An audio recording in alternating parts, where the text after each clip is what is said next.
Which essential oils are best for the throat chakra? Well, this is the video to watch. We are going to look at different essential oils that you can use, as well as have flying cats, and how you can use them in your life to help clear out that throat chakra. Of course, today I'm joined by Liz. How are you today, Liz? I'm very well. I feel like I'm properly channeling chakra medicine. You and I have got so many videos to do today. I hope the chakra is performing very well, and I've chosen three good oils, I think, to help it. Yeah, I think this is the chakra that a lot of people want to give a bit of attention to. The way we communicate is vital in all of our relationships. And a lot of people sometimes struggle to find their voice or to communicate, don't they? Yeah, and I think that we can talk about communication in many different ways. We can talk about you and I talking to each other or talking to each other in relationships. But actually, we live in a world where we live in the age of communication. And so if you cannot communicate in this day and age, you are left behind. Very much so. So it's not just verbal communication, but it is all styles of communication as well. So just to nut out some basics very quickly, the throat chakra is obviously based in the throat. It is the center of communication and self-expression. And as me and Liz are displaying, it is represented by the color blue. It also has a strong connection to the respiratory system as well. So this is a really great energy center to help us to get that voice. And I find when we're looking at the respiratory system and the voice, a really great essential oil that I love using for the throat chakra, especially when it's underactive, when people are struggling to communicate, is good old eucalyptus. You know, we know eucalyptus, it's famous for being a bit of a respiratory support oil. And we notice that whenever we work with eucalyptus, it helps to get things flowing a lot better. Here in Australia, where it is a native oil, the Indigenous people have used it for centuries and centuries to not only kind of clear coughs and colds and they'd crush up the leaves and breathe it in, but they would also burn it to release the essential oils from the leaves. And they'd use that to help them physically, but also spiritually, cleansing the air and creating space where we feel safe to communicate. Now, sometimes it's not that we don't know what to say, it's just we don't feel comfortable. So I love working with eucalyptus, either mixing it with a carrier oil and popping a little bit on the throat chakra, but also just popping it in the diffuser and creating space where all the energy and the unwanted energy is cleansed away, but also you feel comfortable and other people feel comfortable to express themselves, which I think is really important. Yeah, it's interesting. It's that strange phenomenon I have again with Australian oils that I cannot feel a spiritual connection with them at all. But from a physical point of view, it's absolutely bang on to choose the eucalyptus for the throat. Here she comes again, climbing up. Um, for clearing out phlegm and mucus and anything that is sticky there. So I think you're absolutely bang on. What I would like to draw attention to is I agree entirely about diffusing eucalyptus essential oil into the environment to kill bugs. However, we need to be really careful around children when we do this, because the 1,8 cineol in it actually slows down respiration. And so little ones up to about the age of 2, we really want to only ever use it in very small dilutions on their back. And so by all means use it for a small amount of time in the diffuser, but certainly don't leave it going for a long time in the baby's room, or just generally don't leave them exposed to it for too long, because 1,8 cineol can be really quite a nasty constituent for little ones and for cats, actually, incidentally, seeing my little girl in the background. I will comment because people probably don't know what Liz is laughing at because they can only see the speaker on camera at the time, but Lemira has crashed. So the general consensus is, first of all, remember that many essential oils are not real and they're not pure. And when you're diffusing them, they can do a lot of harm. And there'll be a lot of clickbait and different things on the internet saying, I diffused, eucalyptus and my cat got sick and had to rush it to the vet and that type of thing as well.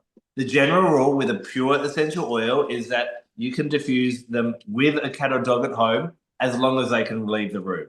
A cat or dog is going to leave far before they're going to start having serious health problems in that way. So just don't lock the dog in the laundry with some eucalyptus and you'll be absolutely fine. But this one I I'm going loves to it. add more weight to that though, because that is true for dogs. But the reason why we say it about cats is because as humans, we have an enzyme in our liver that will actually break down phenols, but a cat doesn't have that particular enzyme. And so if you're diffusing an essential oil in the room and the molecules land onto a cat's fur and then they groom themselves, then essentially what they're doing is ingesting a complete oil, an undiluted oil. And like I say, they don't have the enzymes to actually break that down. So what I would say is the guidance is absolutely right. You leave the door open so they can leave the room. But for me, I wouldn't ever want to diffuse essential oils with high that are phenols around a cat. I think it's quite a high risk, to be honest. Okay, yeah. People that are interested in learning more about animals and essential oils, there's a great vet.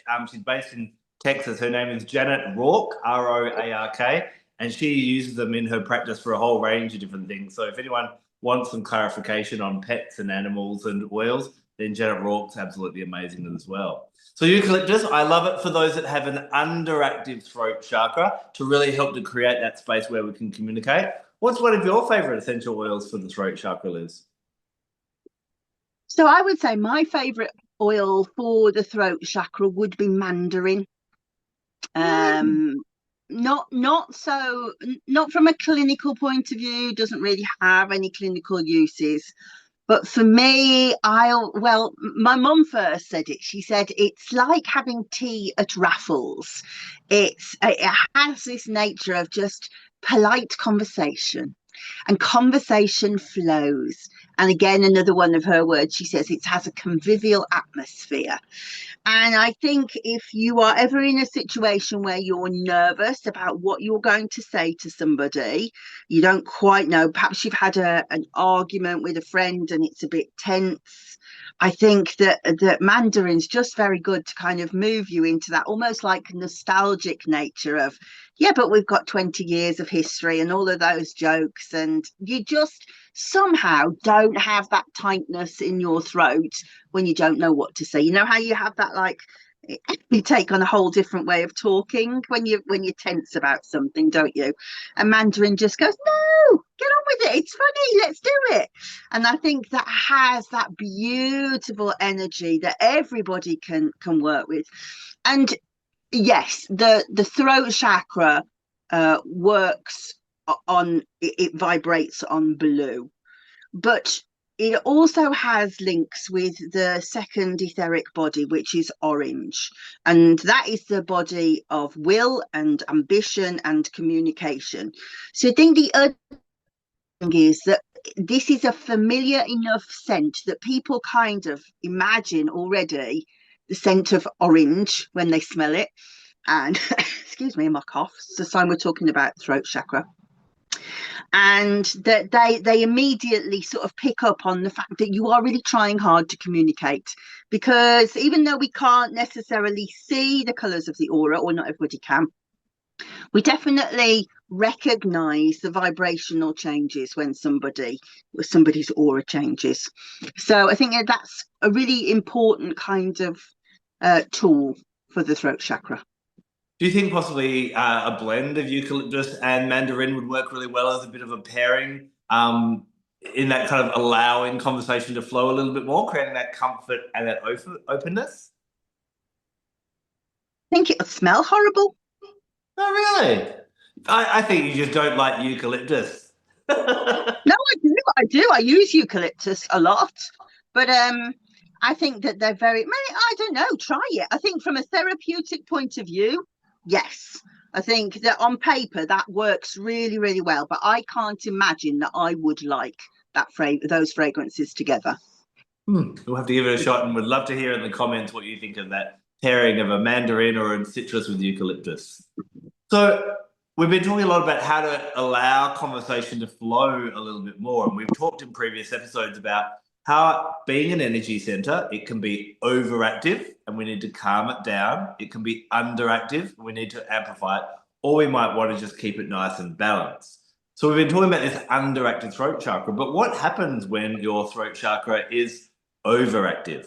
Now, these types of people, you can always pick them. They dominate conversation. They're loud. They don't let other people speak too often. Not really renowned for good listening skills. They could just be Leos, or it could be that they've got an overactive throat chakra.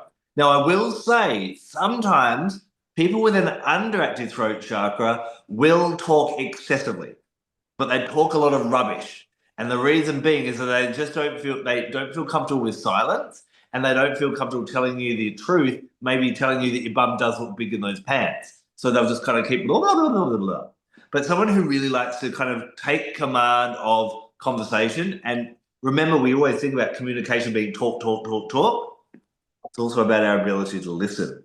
So when we need to maybe shut up a little bit, when we maybe need to listen more, one of my favorite quotes is that we should only speak if it's more beautiful than silence. And I know a few people in my life that could probably learn from that beautiful quote as well. And if this is the case, or if this is something you want to work on, then Roman Chamomile would be one of my favorites.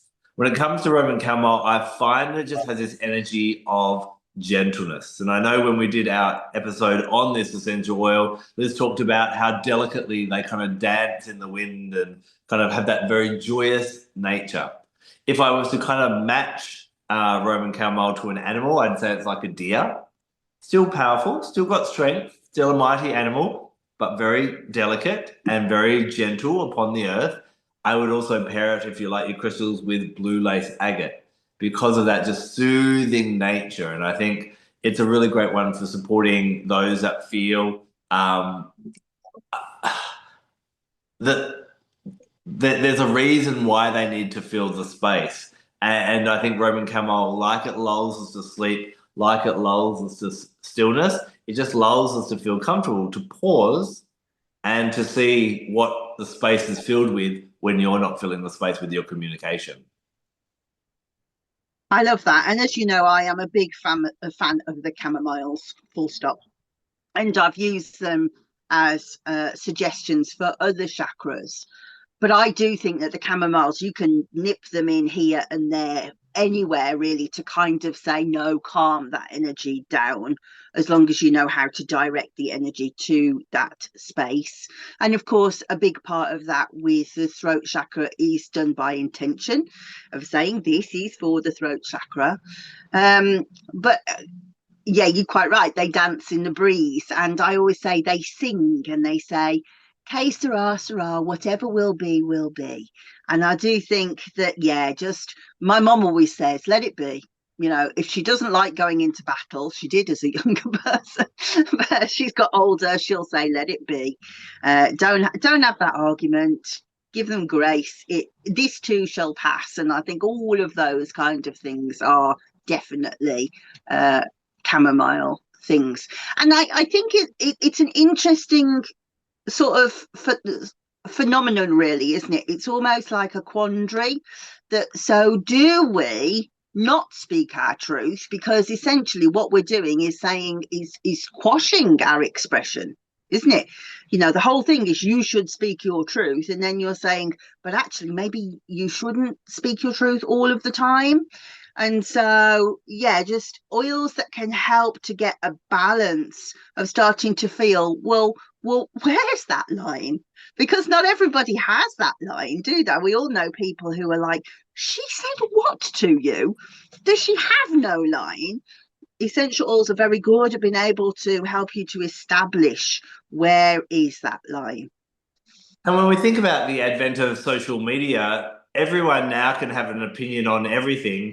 You know, if there was a protest 20 years ago and we'd read about it in the newspaper, we'd talk to a friend or a family member about it, but now everyone has to make a comment on a protest or a politician's decision or a celebrity's misdealings, and we all have to spray that and communicate that, and then we're all receiving that as well. So I think everyone could have a healthy dose of Roman Chamomile occasionally, just to think, is it necessary for me to share this? We've all been probably in some of those chat groups occasionally where there's some people that just won't shut up and have to agree and put their two bobs worth in. And I think Roman Chamomile can really help to quell that when people have that urgency to have to reply to everything, comment to everything, share what they're having for breakfast, lunch, dinner, and tomorrow type of thing. Yeah, and I think I can't remember the lady's name, Eva somebody or other, but she's doing the rounds on all the big podcasts like Stephen Bartlett and Cody Sanchez. She's an ex-Secret Service agent, beautiful woman, which wears very tightly scraped back blonde hair. And she did a brilliant interview on Stephen Bartlett, and she was talking about being reactive, and she'd said if you are easily triggered, easily emotionally triggered, then you are easily manipulated. And I thought that's absolutely profound. And she said part of the skill of becoming good at my job was learning to be able to say, am I going to react to that? Do I care really? And I was like, oh, it's going to take me a long time to be that good at that. But I thought that is a skill that I think that a lot of people could really, it would really help my life if I was less emotionally triggered by things. And I think Chamomile's very good at that. So that decision to say, am I going to have the last word? Because that's me, definitely. Am I going to have that last word, or am I just not? And that's very much chamomile stuff. Sorry to interrupt for just a moment. I hope you're enjoying this episode of Sixth Sense. Now, you're probably getting rather excited about essential oils, and you might be tempted to go out and just grab some. But did you know the essential oil world is not regulated, and a lot of what it says on the label is not governed by anyone? A fun fact, which is not so fun, is that 75% of all oils that are sold as pure, natural, or organic lavender are not even from a plant. So how do you know what's real? Well, I went looking for that question a long time ago, and I found doTERRA to be a really reliable source of high quality essential oils. They don't just test their oils themselves, but at the end of the process, they have an independent third party verify and double check their oils to make sure that you are getting what nature intended purely from the plant. They also source where nature intended the plants to grow as well. If you want to grab hold of some essential oils from doTERRA, then I offer a discount code, and this is available no matter where you are in the world.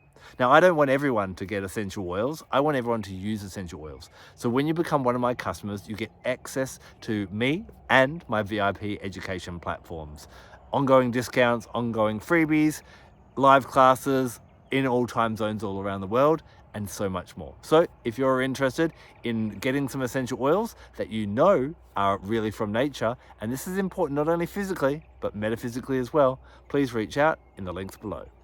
Now, another kind of gentle, soothing essential oil that you kind of threw into the mix, Clary Sage. You like that for the throat chakra too, I believe. Yeah, I do. And it was a toss-up, really. I found with the throat chakra, there were lots of oils that were sort of interchangeable with other chakras, which I think is a really interesting thing to look at anyway. But I think that when I was doing the work with Clary Sage, obviously I wrote a book about Clary Sage. One of the things that became very clear was it had two very strong planetary rulerships. The first was the moon, which everybody talks about, how the moon rules emotions, but also it's ruled by Mercury. And I'm pretty sure that Culpeper says that, if I remember rightly. I think that's where I got it from. And quite often I'll look at the rulerships and I'll spend a long time trying to go to disprove the rulership because excuse me, since they've been written, lots more planets and asteroids have been discovered, so outdated. But I couldn't do that with Clary Sage. It stayed very mercurial to me. So Mercury is such an interesting archetype. It rules communication, of course, but it also rules the teacher-student relationship. And I think that when at the beginning, I alluded to the fact that we live in an age of communication. Communication's so fast. But what's really important is that you are also able to get your idea across effectively.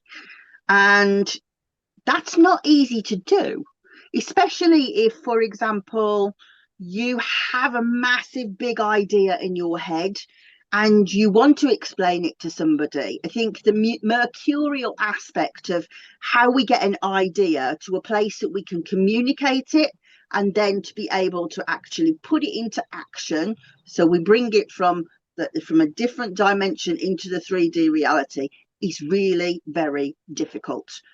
And so anything that you can do that helps that flow of energy from the sort of fifth dimension, if you like, and then we come into fourth dimension where we're thinking about it and then actually putting it into 3D reality is very helpful. And I find that Clary Sage is really good for that. So if you have a big idea that you want to communicate, so for example, you want to go and talk to the bank manager, for example, or actually you want somebody to get invested in your family, to get invested in what you're doing, because let's be honest, family are always the worst critics of why are you wasting your time doing that?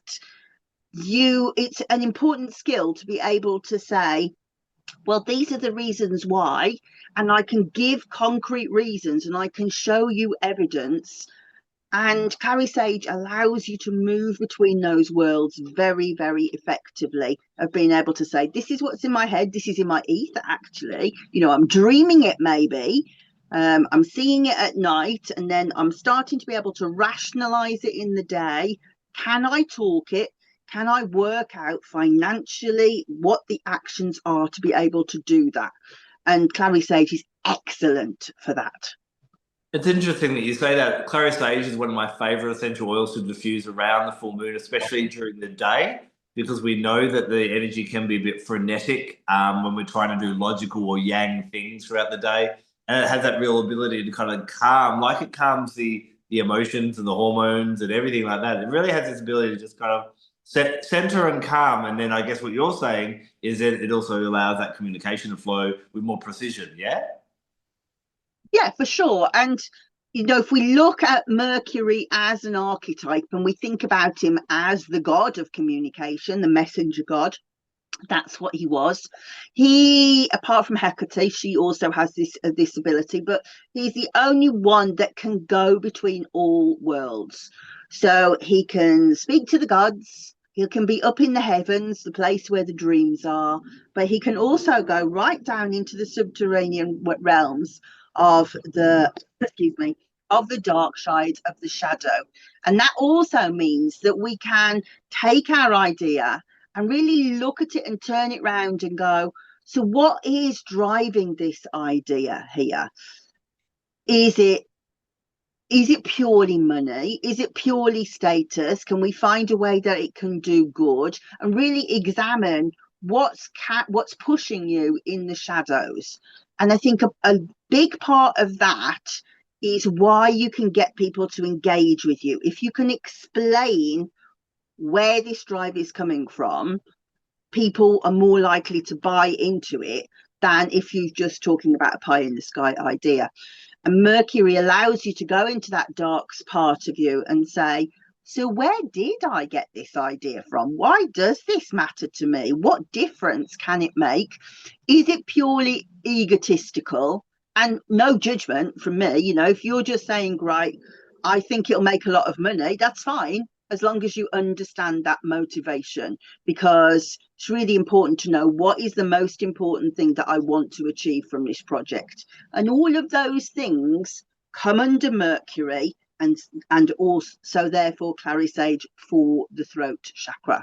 I wonder, you know, when Mercury goes into retrograde for 3-week periods, 3 or 4 times a year, that is when he takes his support away from the planet. And that's where communication breakdowns, and then we get lessons during that time as well of how we can become a better communicator. I wonder if Clary Sage might be a really wise choice around that time to just kind of settle the mind and let's say what we need to say. I think yes, but I have the same sort of feelings about Mercury retrograde medicine as I do, for example, trying to bring a temperature down when you've got a cold. Unless there's a really important reason to do so, I would always say, but so what is the good medicine in Mercury retrograde? Well, actually, it's looking back to make sure that we've done things properly, reviewing things. So, do we want to mess with that energy, really?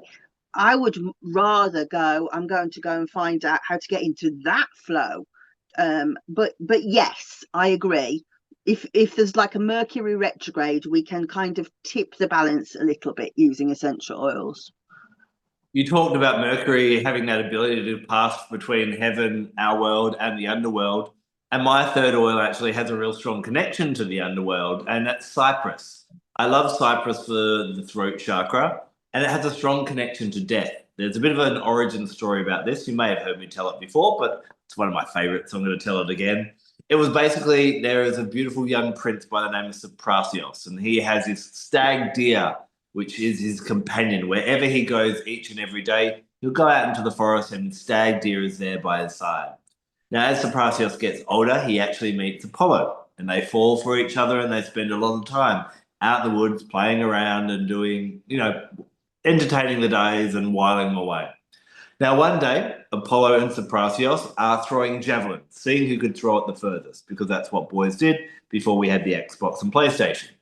Anyway, Saprasios went to throw his javelin, looked behind him to make sure that Apollo was watching, and with all his might, threw it as hard as he could and as far as he could. Not looking where he was aiming, it went straight through the heart of his beloved stag deer. The deer fell to the ground, dead on the spot. Saprasios could not believe what he had done, and he begged the god Apollo, please, let me go into the underworld, let me be with my stag deer. But because Apollo was so smitten and in love with Saprasios, he didn't want to lose him either. And so Saprasios was turned into the cypress tree. Now, the cypress tree has a strong connection to death. Especially in Eastern Europe, you'll find around cemeteries, the cypress tree normally lines laneways and the boundaries and so on. Even here in Western Australia, one of our main cemeteries, Karrakatta, has got cypress trees everywhere. Now, remember, we've often talked about what an essential oil does physically, it does emotionally and spiritually. And fun fact, actually, we were actually being trained by a traditional Chinese medicine doctor last night, and he was explaining the difference between a herb and an essential oil, and he says he finds the herbs work better on the body, but the essential oils work better on the emotions and the spirit in the same context. But I digress. Cypress is really good in the body for getting things flowing properly, all the fluids flowing really well. But what I've also found is the essential oil is absolutely amazing for helping to get tears to flow, to help us to grieve. Now, as we've been talking about the different chakras, we've talked about guilt and sacral chakra and fear and the base chakra, and grief is the negative energy that sits upon the lungs and can hinder the throat chakra from working well. So working with cypress is both allowing us to grieve, and I've used it with customers in the past who haven't had the ability to grieve the loss of an unborn child, or someone else have been too busy busying themselves with the funerals to actually let themselves go through that grief period. Diffusing cypress has just kind of brought that through as well. So it's a really nice one if there is grief there. There is a lot of grief that people don't get to express. And it may not just be because someone's died. It can often be, we had a lot of grief around COVID because people were sad because they lost opportunities. They lost the ability to do different things, and that created a sense of sadness as well. So working with cypress is a really, really beautiful one for the throat chakra to just get things flowing. It helps with emotional liberation, and it allows that that expression of grief that may be sitting heavy on the lungs as well. Now, I'm going to quickly, before you comment as well, Liz, squeeze in a bonus oil, because there's obviously many oils in the cypress family. And I do find that one of them, hinoki, which is a wood cypress from Japan, we covered that in episode 100 of our Fellowship in Essential Oil series. Hinoki is renowned for its ability to grow very straight and direct. And it's a beautiful one again for the throat chakra for helping you to be clear and concise with your words. It's a real leadership oil when it comes to the throat chakra. There's another kind of guidance that a true leader or the smartest person is the one who speaks last. They stop, they listen, and they take in everyone else's opinions and how they feel, and everyone feel heard. And then they summarize, and they can cultivate and tune their message to fall upon the ears of which the people they already have the understanding of what those people would like to hear or where those people sit in the room. So Hinoki can be really great in that way as well. So to allow the throat chakra to flourish more, your general cypress essential oils, which are from the needles, or that Hinoki wood can be really powerful as well. I love that. It wouldn't. Neither of those would be oils that I would reach for the throat chakra. But I think that all of the things that you have said are right and valid. The thing I always think is fascinating about cypress is that it used to grow around the sanctuaries of Asclepius. So when the people used to go to the Greek temples to do dream incubation, and so that the god Asclepius, the god of medicine, could speak to them, they were breathing this cypress all of the time. And it said that snakes used to lick their ears and whisper secrets into their ears from the mouth of the gods. And then they would, when they would wake up, they would give their information for their dreams to the priestesses of Hygeia. And so, interestingly, that is very mercurial in the same way as I said about Clary Sage, how the messages from the gods come through onto this plane. I can definitely see that same sort of energetic playing out again. Yeah. And yes, in terms of making things flow, that's absolutely bang on. From one oil that kind of makes things flow to an oil that I find is actually quite rigid and it's more about boundaries, you've chosen clove as your third essential oil for the throat chakra. Yeah, I think that from a physical point of view, it's the most famous essential oil, if you like, for things going on with your mouth. And throat chakra rules your mouth. So this, I would say it's clove bud essential oil rather than clove leaf, although I'm a big clove leaf essential oil fan, but clove bud. And so I think, first of all, it cleans your mouth up. And so we've not only got the sort of antibacterial side of that, but also those people who just can't say anything nice. And I think that from like a nostalgic point of view, it's the scent of Christmas. You know, we have oranges and cloves, and we all kind of go into that warm state of going, oh, it's only for a few hours. We're just going to get through this for a few hours. Niceties, pleasantries. But I do think that it really cleans your mouth up. If somebody is, I can be like this quite often. You go through times and you are in a horrible mood. And Aries rising, if I'm in a horrible mood, you can guarantee I'm going to say horrible things. I'm ashamed to say, but it is what people know about me. And so I like clove from that point of view. It reminds you, it's very sharp. It keeps your attention on your mouth. Even when you've used it on the throat chakra, you'll feel it in your mouth and you're reminded, energy, keep that nice. And I think it's really a profound healer. Yeah. It is interesting as well because it's also been used throughout history for abundance magic and also love magic as well. And really, each time we speak, we are planting a seed into the garden of our future. Because if we're speaking foul words, that's going to manifest and unravel in the energy around us. And if we're talking about optimistic approaches, positivity, our goals, our dreams, what we're aiming for, then we're also kind of projecting that into the future as well. So I think clove could be a really great one for actually helping you to use the throat chakra as a tool for bringing in the future that you desire. I think from a manifestation point of view, absolutely beautiful. And sort of mandarin and clove would be a lovely blend. You spoke earlier about don't speak unless the sound of your words sound better than silence. My dad always used to say, and he was an excellent salesman. He was a second-hand car salesman, but he was a brilliant salesman. And he always used to say, Elizabeth, remember, you have 2 of these and 1 of these, because I could never shut my mouth. But remembering that every time you speak has a meaning to someone else, and that whole thing of sticks and stones may break my bones. Words do hurt. Words are very powerful things. Words can be very kind things, very healing things.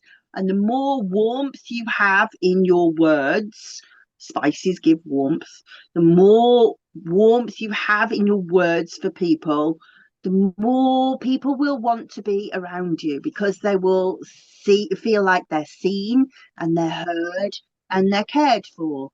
So this spices are very good for that flow of warmth through the body. And I talked about how the throat chakra connects with the second body, the body of will. Also, though, 5th etheric body, that's the actual main connection. 5th etheric body is the seat of love. And so how one communicates is absolutely translated through this field of love all of the time. It's very hard to transmit love and say bad things. The 2 need to be in alignment. I know that you're a big bather with essential oils, and anytime you can get into a bath with essential oils, that's your favorite way to use them. But I am a big diffuser, and I love, there is always at least 1, if not 2 or 3 diffusers going in my home in different rooms at different points. And then we have motion-censored ones in things like our bathroom and our laundry as well. I would say when it comes to the throat chakra and how we use our essential oils, of course, anointing oils on an energy point is going to help. But I would say that diffusion is a good one for the throat chakra. Would you not agree?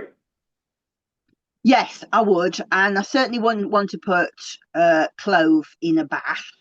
The other thing that I really like is actually going back to the original medicine of what you said at the beginning, how they would use eucalyptus. I like to make a steam and gulp that steam, because then you get right down into your lungs. Diffusion's working on the outside really and on the brain, but if you want to get it into your lungs, then I would gulp and do inhalation of vapors. Yeah. Can you explain the gulping a little bit more? Yeah, so oh my goodness, I've tied it up and I've got no oils.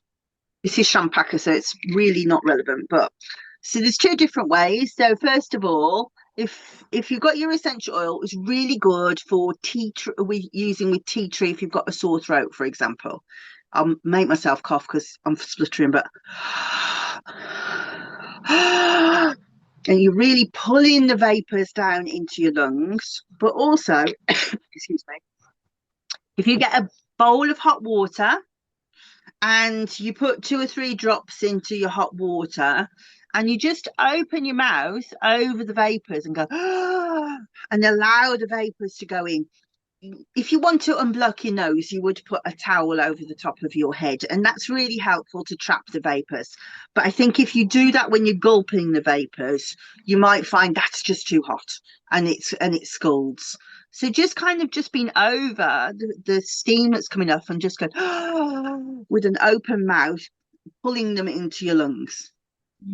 A doctor that we had training us recently in essential oils and different ways to use them just reminded us we can use them, aromatically and topically in a whole range of different ways. But he said, there's something blissful about just smelling an essential oil. And he said, whatever you're about to do with an essential oil, before you do it, just smell it as well. And when we are smelling it, that's obviously going through the system that would be associated with the throat chakra. So it's a simple pleasure that we need to stop and smell the roses. We need to stop and smell the essential oils before we start dispersing them and using them in different ways around the home as well. So I think that can be really great for the throat chakra too. So remember, oh, go on. I was just going to say, in Judaism, there's an actual blessing that every time you inhale something beautiful, you smell something beautiful, there's a particular prayer that they say to say, thank you for the beauty of that scent. And I think that's lovely. I think if you employed it as an aromatherapist, you get no work done. You'd be blessing all day. But I think it's a beautiful, beautiful practice. Oh, very much so. I love that. So remember that our essential oil recommendations are just that. They're there to start you thinking about what the best oils for your throat chakra are. We have other videos on both our channels which take a deeper dive into these oils and others. Plus, there's my book, Chakra Healing with Nature's Gifts. The link is available in that down below. Now, while you're lingering down below this little video, make sure you've subscribed, make sure that you've liked this video, because it tells the robots that we're a good video and it allows other people to share this knowledge as well. If there is someone who thinks maybe they need a bit of Roman Chamomile and need to calm down their throat chakra a little bit, or maybe they need a bit of Clary Sage and to get their thoughts in order, feel free to share it with them as well. We'll be back next week when we dive into the next chakra in the top 7, the third eye chakra, a favorite indeed. What oils are good for that? Well, you have to join us to find out. Until then, take care and blessed be. Bye-bye. I'm Elizabeth Ashley, UK Director for the National Association of Holistic Aromatherapy and founder of the Aromatic Mystery School, where essential oils meet the deeper, more mystical side of healing. Here you'll explore the spiritual, emotional and energetic dimensions of plants and learn how to weave them into your own rituals and well-being practices. If you're ready to work in a way that nourishes both your soul and your senses, join us at the Aromatic Mystery School. The link's right below.